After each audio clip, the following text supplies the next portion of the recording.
How to replace a 2020 GMC Sierra 3-button remote battery. Now here's Sergeant Locksmith to show you how.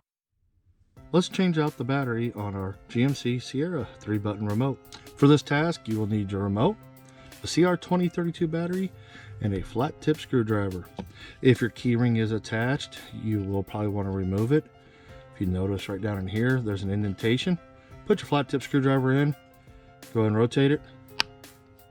Slide to the other side in that little indentation, pop it. And there you go. Once it's off, take your finger, push down on the battery. You're going to pull towards that end. So we'll push down and pull, and the battery pops out.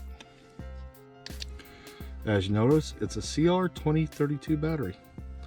To reinstall it, we'll reverse the process, set it down like such, pull into that little pocket. Once it does, push down, then push back, because what you're doing is getting it under there, which holds it down.